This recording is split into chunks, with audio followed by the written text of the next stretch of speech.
Hi guys, welcome to another Divi Theme video. This is Jamie from System22 and webdesignertechtips.com. Well, a few videos ago we showed you how to create some floating images using some CSS code. Now I did it manually for that. Somebody said they didn't want to use the CSS code. Is there a plugin that can do it? Yeah, there's plenty of plugins that can do it, but the one I'm going to show you today is Divi Supreme Modules, which happens to be one of my favorite plugins. And this is one of their modules that they've got. Really easy to do, so let's get started. I'm going to enable the Visual Builder. And once enabled, let's go down and I'll delete what I've got here and we'll start from scratch. I've got a section, the blue tab. Inside I've got a row, the green tab.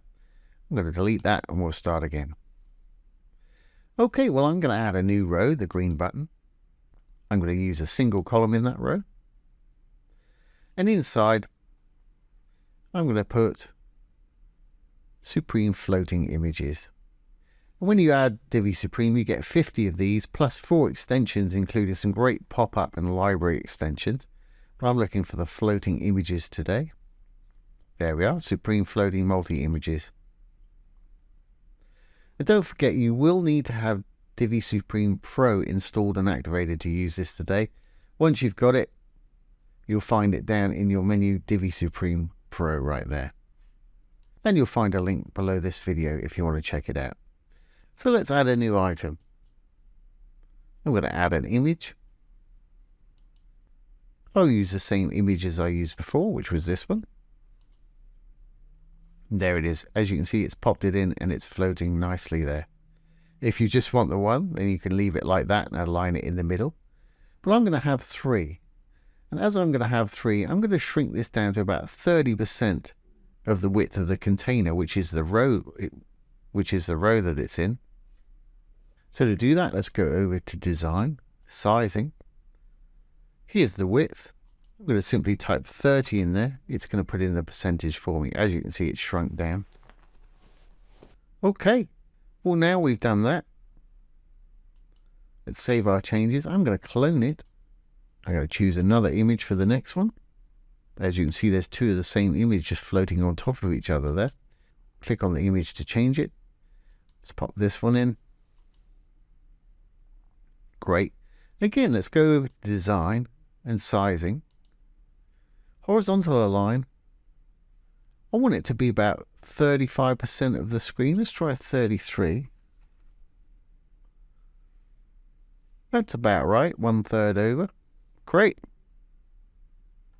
Then you can vertically align them as well if you don't like where it starts and stops. I'm happy with it like that though. So let's save this one and we'll do another one. Again, I'm going to hit the little duplicate button, 2 squares. We'll go into our third one, swap out the image, and let's pop that one in. Now I can go over to our design again and just move it across. Sizing. Horizontal align, let's try 66% this time. There we go. I'll move that out of the way. There's our floating images. Let's just save our changes now. Save the main Supreme Floating Images. Check that this is going to work on the front end. I'm going to hit the little purple button. I actually want to shorten up this section here, or even this row. The module itself is a little too deep for me. So let's go actually back into the whole module. You can see the dark line is where the module is there. And I really don't need anything below where it's dropping down there. So I'm going to go in. I'm going to go to Design. Again, I'm going to go to Sizing. I'm going to go to Height this time. I'll roll down. There is a height at the top. I'm going to go down to the height at the bottom here.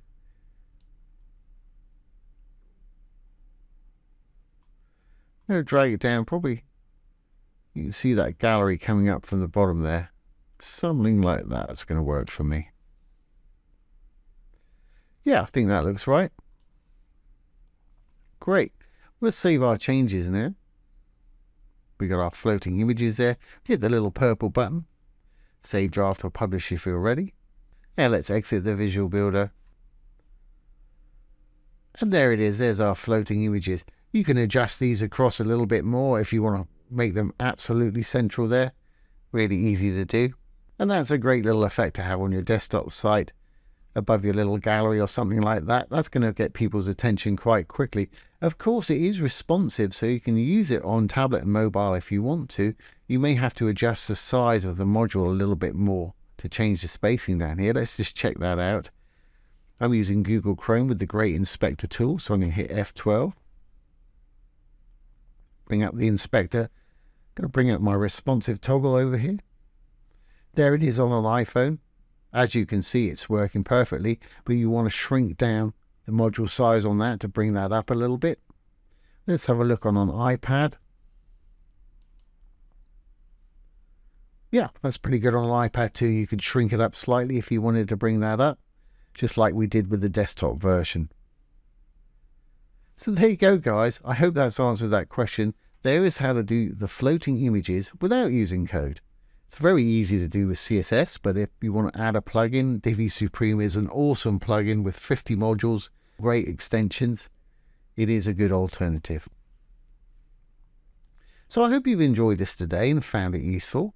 If you have, please give it a thumbs up, ring the bell, comment, share, and subscribe to our YouTube channel. Once again, this has been Jamie with System22 and webdesignertechtips.com. Thanks for watching. Have a great day.